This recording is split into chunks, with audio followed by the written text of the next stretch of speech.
নমস্কার, আমি বিদেশ গাজী 2022 প্রাথমিক টেট উত্তীর্ণ হবু শিক্ষক।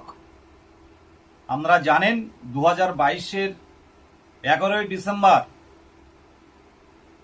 প্রাইমারি টেট হয়েছিল।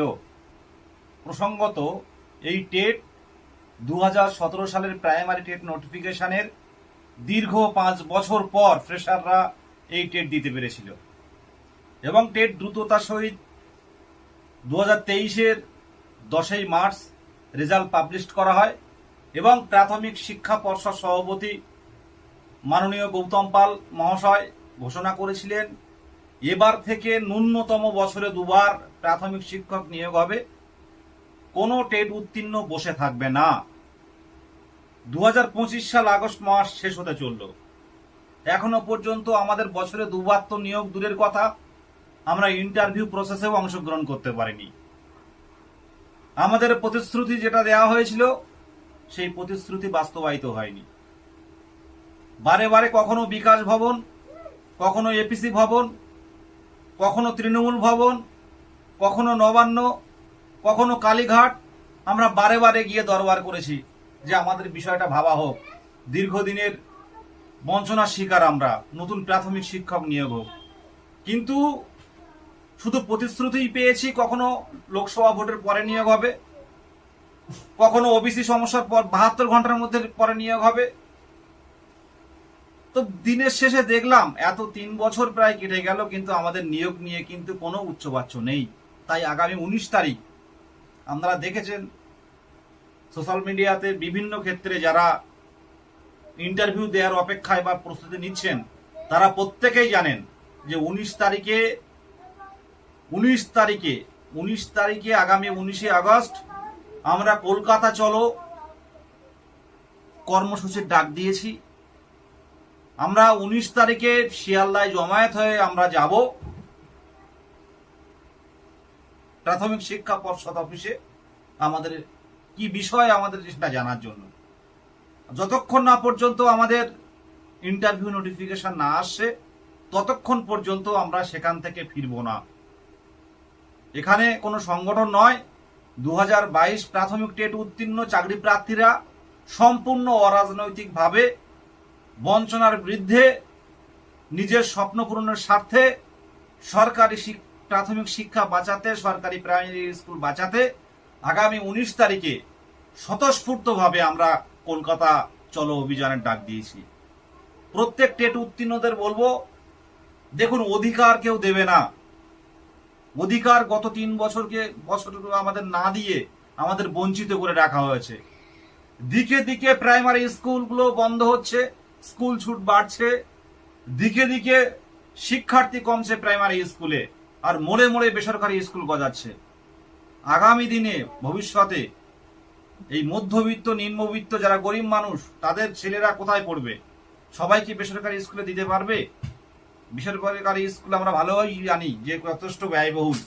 সেই জায়গায় প্রাথমিক শিক্ষা বাঁচাতে, সরকারি প্রাইমারি স্কুল বাঁচাতে প্রত্যেককে এগিয়ে আসতে হবে। প্যারা টিচার থেকে শুরু করে চাকরি প্রার্থী, এমনকি আমরা চাইবো যারা প্রাইমারি টিচার তারাও আসুন, আমাদের কর্মসূচিতে যোগ দিন। আজকে যদি স্কুল বন্ধ হয় আগামী দিনে আমরাই কিন্তু কোনো না কোনোভাবে বঞ্চিত হব, আগামী দিনে আমরাই কিন্তু সরকারি প্রাথমিক শিক্ষা থেকে বঞ্চিত হব। আর আপনারা ভালো করেই জানেন সংবিধান কি বলছে।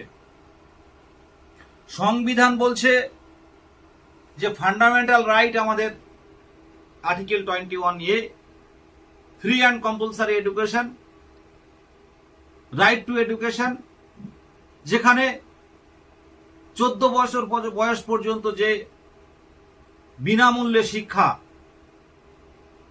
সেই শিক্ষার অধিকার থেকেও কিন্তু বঞ্চিত করা হচ্ছে। কারণ যদি শিক্ষক না থাকে কোনো স্কুলে যদি পরিকাঠামো ঠিকঠাক না থাকে, বঞ্চনার শিকার কারা হচ্ছে?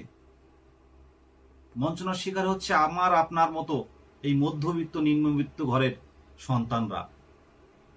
আজকে এপিসি ভবন, প্রাইমারি পর্ষদ আজকে শুধু ডিএলএড পরীক্ষাটাই নিয়ে যাচ্ছে। নিয়োগ নিয়ে একটা নিয়োগ করতে গেলে 5 বছর লেগে যাচ্ছে, আপনারা তো সবাই জানেন ভালো করে। শেষ প্রাথমিক শিক্ষক নিয়োগ হয়েছিল 2014 এবং 2017 সালের প্রাইমারি টেট উত্তীর্ণদের নিয়ে। ভাবতে পারছেন? একটু ভাবুন তো। এটা 2025 সাল অগস্ট মাস, প্রায় শেষ হতে চলল। শেষ প্রাথমিক শিক্ষক কাদের নিয়ে নিয়োগ হয়েছিল? 2017 সালের প্রাইমারি টেট উত্তীর্ণ এবং 2014 সালের প্রাইমারি টেট উত্তীর্ণ। এর মধ্যে নতুন করে ফ্রেশার ক্যান্ডিডেটরা কিন্তু পরীক্ষা দিতে পারেনি। তাই আপনারা এইভাবে অবহেলা করবেন না। নিজের অধিকার ছিনিয়ে নিতে, অধিকার কেউ দেবে না, অধিকার ছিনিয়ে নিতে আপনাকে পথে নামতে হবে। শত প্রতিকূলতা থাকবে, তার মধ্যেও আসতে হবে। আপনারা জানেন ভালো করে যে একটা বহু প্রতিবন্ধীরাও কিন্তু পথে নামছে, বিশেষভাবে সক্ষমরাও কিন্তু পথে আসবে 19 তারিখে। তাই প্রত্যেকের উদ্দেশ্যে বার্তা যে অধিকার কেউ দেবে না, এই অধিকার ছিনিয়ে নিন। এই অধিকার ছিনিয়ে নেওয়ার অধিকার আপনার আছে। একটা নির্বাচিত সরকারের দায়িত্বের মধ্যে পড়ে কর্মসংস্থান দেয়াটা। সেখানে দিন দিন আমরা প্রাথমিক শিক্ষার কথাটা ভাবুন, কত বছর পর পর নিয়োগ হচ্ছে। একটা ধারাবাহিক নিয়োগ আর স্কুলে স্কুলে সঠিক পদ্ধতিতে নিয়োগ এবং স্কুলে স্কুলে শিক্ষক না থাকলে শিক্ষার্থী কিভাবে আসবে? কাদের দেখে অভিভাবিকারা স্কুলে তার বাচ্চাদের পাঠাবে? তাই প্রত্যেকের উদ্দেশ্যে বার্তা, আসুন 19 তারিখে যদি আমরা আমাদের জমায়েত বেশি সংখ্যক করতে পারি, ভালো করে বলছি শুনুন, আমাদের জমায়েত দরকার। আর প্রত্যেকের উদ্দেশ্যে একটা বার্তা দিতে চাই যে সম্পূর্ণ শান্তিপূর্ণ, সম্পূর্ণ গণতান্ত্রিক ওয়েতে আমরা কিন্তু আমাদের যে মৌলিক অধিকার প্রতিবাদ করা, সেই মৌলিক অধিকারটা কিন্তু আমরা রাজপথে সেটা আমরা তুলে ধরব। জমায়েত চাই, ওখানে আমরা থাকবো, প্রত্যেকেই তৈরি থাকবেন। আমরা কেউ ফিরবো না, যতক্ষণ না পর্যন্ত নোটিফিকেশন না আসছে ততক্ষণ পর্যন্ত ফিরবো না। জায়গায় দাঁড়িয়ে সিদ্ধান্ত নেব। কোনো প্রাথমিক শিক্ষা পর্ষদ সভাপতি, কোনো আধিকারিকের সাথে আমরা কথা বলবো না যতক্ষণ না পর্যন্ত আমাদের নোটিফিকেশন সামনে এসে বলতে হবে। এবং একটা কথা মাথায় রাখবেন, যা এই পর্যন্ত যা শূন্যপদ আছে, 50,000 উপরের প্রাথমিক শিক্ষক পদে শূন্যপদ আছে। আপনারা অবাক হবেন, আজকে যে কাগজে দেখলাম যে সারা ভারতবর্ষে 10 লক্ষ শিক্ষক পদের ফাঁকা আছে।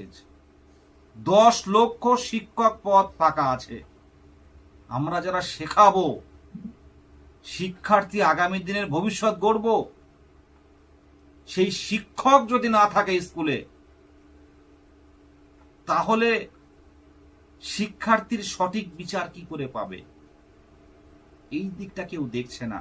রাজ্য কেন্দ্র এই শিক্ষার দিকটা ভাবা উচিত। একটা গ্রুপ ডি কর্মচারী না হলেও চলে যায়, কিন্তু শিক্ষক না থাকলে স্কুল চলে না। এই শিক্ষক আগামী দিনের সায়েন্টিস্ট, আগামী দিনের রাষ্ট্রনায়ক, আগামী দিনের প্রধানমন্ত্রী, আগামী দিনের মুখ্যমন্ত্রী এই প্রাথমিক শিক্ষা থেকে কিন্তু শুরু হয়।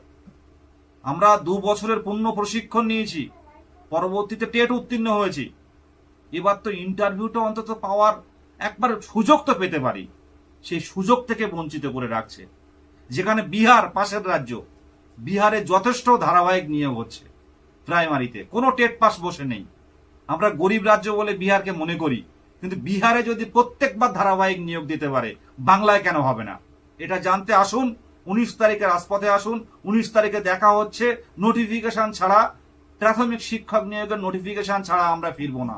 আর এই নোটিফিকেশন দিলে আপনারা ভাববেন পরপর প্রাইমারি টেটও হবে, রেজাল্ট পাবলিশড হবে, নতুন করে নিয়োগও হবে। অধিকার ছিনিয়ে নিতে পিছু পা হবেন না। এই অধিকার যদি ছিনিয়ে নিতে পারি, সামনের দিনে সবার অধিকার বজায় থাকবে। ধন্যবাদ।